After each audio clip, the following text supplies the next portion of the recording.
Punta tayo dito kay Kuya Ryan. Hiramin lang natin yung oxygen niya na rifle para subukan lang ulit natin. May gusto ko sa kung subukan kung tatagos ba siya sa bote, pero tingin ko kayang tumagos sa bote nun. Kuya Ryan? Kuya Ray? Ay! Kuya Ryan! Sige po. Yan, okay. Buti pinahiram sa atin ni Kuya Ryan. Linisin na lang din natin. Tapos kailangan nating pakargahan to. Ito kasi yung pinaka-oxygen yan.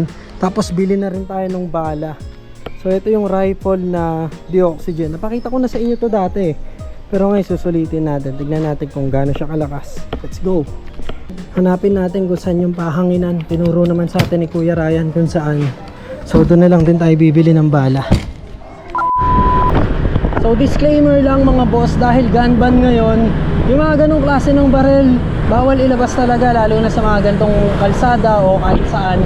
Pero yung mga ganong kasi parang airsoft lang naman siya, hindi siya totoong baril talaga. Kumbaga yung mga ganong klase ng rifle dito sa amin, ginagamit lang yon, pangisda talaga mga boss. Yun yung mga ginagamit dito sa amin na pangisda bukod sa pamingwit, yung mga ganong klase ng rifle. So hindi siya totoo ha, uulitin ko, hindi siya totoong baril. Para lang siyang airsoft na kinakargahan ng gas. Ito, kakaliwa tayo dito. Okay, tapos makakabili rin din tayo doon ng pellet na kailangan natin. So pakarga tapos bili ng pellet. Buti na lang medyo hindi ganun katirik yung araw ngayon kasi parang mag-aalas 2 na ata. So sobrang init, pero kahapon umuulan, no? Ang laking ginhawa kahapon kasi umulan. Medyo napreskuhan ang mga taong naiinitan. Ito. Ito yun. Oo nga, mga dito nga. Wait lang, kunin ko lang yung tao po. Tao po. Papakarga po. Napakarga din. Ibig sabihin may iba rin gumagamit. Ayan, may nagpapakarga rin na iba eh. Mangingisda din yun. Pero tayo kasi hindi tayo mangingisda eh. Matagal po ba pag pinakargahan po? Mga ilang minuto po? Mga ano rin to, mga kulang isang oras. Kulang isang oras, di pala may intay. Sige po, babalikan ko na lang po. Wala yan lang. Magkano po yung 70. pakarga? Okay. Buo naman to. Opo. May bala rin po ba kayo niyan? Yan pang ano ba? Pang piksay. Rifle po siya eh. Hindi, ano nga bala yung pellet. Pellet? 125. Okay. Balik ka mo lang mamaya, may pupuntahan ako eh. Mga anong oras po? Kahit mga stress, para sa pwede ka. Sige po. Yung pellet ko kunin mo na. Kunin ko na po. Tapos bayaran ko na rin po. Tatarget ka. Opo, susubukan lang din. Saya tayo. May 130 na po siguro. Sige po. Umiinit po ba siya kaya nilalagyan ng yelo? Para pumasok. Okay. Malamig. Mm-mm. Yung malamig siya. Okay. Kailangan yung bakal, lumamig. Mm-mm. Thank you po. Go, kuha. Ako na po. Akala ko mabilis lang bombahan yon. Medyo matagal pala, halos 1 oras. So mag-aalas 2 na, balikan na lang daw natin ng alas 3. So akala ko kasi isang bombahan lang yun eh, no? Medyo matagal pala. May proseso rin para pumasok yung gas doon sa tangke. So balikan natin mamaya. Pero mura lang naman siya. 70 pesos plus etong bala. Etong bala yan. Etong bala is nasa 125. So mga 10 piraso lang naman magagamit natin dito, pero feeling ko magagamit pa natin to lahat pagdating ng panahon. Kasi alam ko kasi binebenta talaga ni Kuya yung rifle na yun. So pag nagkapera tayo, bilhin natin. Parang mga nasa 8,000 to 9,000 ata niya binebenta yon. Pag nagkapera, bilhin natin. Hanggang ngayon pa naman kasi nasa kanya pa. Medyo matagal niya na sa akin, hinalok yun para mga 5 months ago. So pag nagkapera, sige, bilhin natin yan. Magagamit natin yung bala. Tatabi ko rin yan, di naman natin mauubos yan.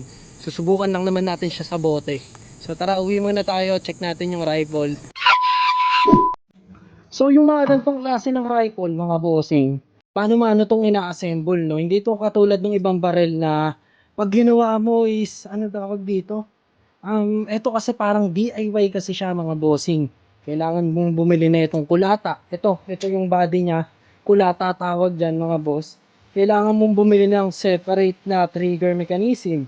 Kailangan mong bumili ng separate barrel. Kailangan mong bumili ng lagayan ng gas. Yung lagayan nga pala ng gas niya, hindi katulad nung iba na yung tank mismo yung nakasuksok.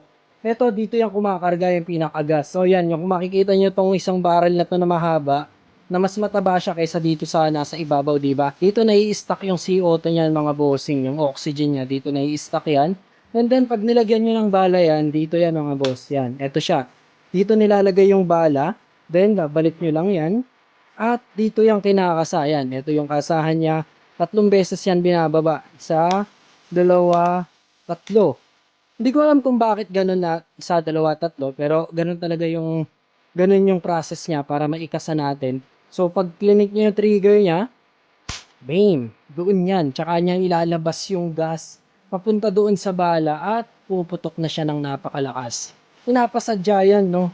Ito kasi mano-manong ginagawa sa kahoy yan. So, dito kasi sa amin, di ko alam kung saan ang gawaan ng mga ganito. So, susunod siguro hanapin natin kung saan para makakita tayo ng iba't ibang klase ng unit ng mga ganitong klase ng rifle. Ito yung receiver niya mga bossing. Dito naman yung trigger mechanism. Siguro itong part na to hanggang dito, yan, magkarugtong yan. Yan, ito yung pinaka-barrel niya. Solid talaga mga bossing, sobrang bigat. So yung barrel pa lang niya kasi solid stainless na. Pati itong nasa baba is stainless yan. So overall talaga mga boss, yan, sobrang ganda niya, no? Itong part na kahoy na to, pag ito nilihan nyo, and then pinakinis nyo ulit, binapping nyo, yan, babalik sa dating kulay yan, tsaka sa dating kinis. Lalo na pag nilagyan to ng top coat, no? Yung pampakintab, so babalik sa dati yan. Ganun lang naman siguro maintenance yan, punas-punas lang. Yan, ito napaka sobrang accurate nito mga bossing. Talagang magiging shooter ka dito pag ganito gamit nyo. So ito naman yung bala na gamit dyan, yan. Caliber .22 to mga bossing, no? Super accurate. Sa ano pa lang niya, yun, no, nakalagay super accurate. 100 pieces to, 125 lang dito sa amin. Ayan o, ito feeling ko kayang bumutas to ng kahit na ano eh. Talagang solido to mga boss. Siguro kahit sa pader, kayang bumuo ng konti. Pero ito kasi mga nayuyupi naman yan pag tumama na sa matigas na bagay. Yan, tingga to mga bossing ha. Gawa sa tingga yan. So, talagang pag meron kang gantong klase ng rifle, dapat maingat ka pa rin. Dapat maingat ka pa rin. Ituring nating totoong baril yan mga bossing. Dapat talagang maingat ka pag meron kang ganyan. So dito kasi sa amin, ginagamit lang talaga yan pang isda, pang target shooting o ano pa man. Pero hindi pwedeng gamitin sa tao yung makakapatay yan. A few moments later. So ganito lang siya lagyan ng oxygen. Yan, nakuha na natin after 1 hour. Ayan, medyo mabilis lang naman siyang salinan ng oxygen mga bossing. Hindi ko na mapakita kasi ang bigat kasi nito eh. So ayan, ang lamig nyo. Kung hihipuin nyo ito ngayon, malamig talaga. So ayun yung target natin, yung kahoy na yun. Tignan natin kung tatagos nga ba rin siya doon sa kahoy na yun. Yung tinayo ko na yun. So lagyan natin siya ng bala. Ayan, pag ganyan lang. Tapos ang kasa niyan pag ganito, 1, 2, 3. So ayan, 3, 2, 1, let's go. Wow. Ito yung tama niya mga boss. Ayan oh, bilog na bilog. Tapos tumagos sa kabila. Wow. Isa pa. Okay, sabi ko sa inyo sobrang accurate na ito eh. 3, 2, 1, let's go. Ang sakit sa tenga, lakas. Ang layo ko sa target pero tinatamaan natin mga bossing. Sobrang accurate niya. Ito yung pangalawang tama. Ayan o, tumagos din. Halos mawasak. Subukan natin sa bote. Ayun yung bote. Nasa dulo. Hindi kaya tamaan ko yung cellphone ko. Huwag naman sana. So, ito na. Wala nang isang take to. 3, 2, 1. Let's go. Tumatalsik. Hindi ko tinamaan. Pero isa pa. Kinakabahan ako baka tumalsik sa akin eh. Okay, sige. 3, 2, 1. Let's go. Bam! Basag.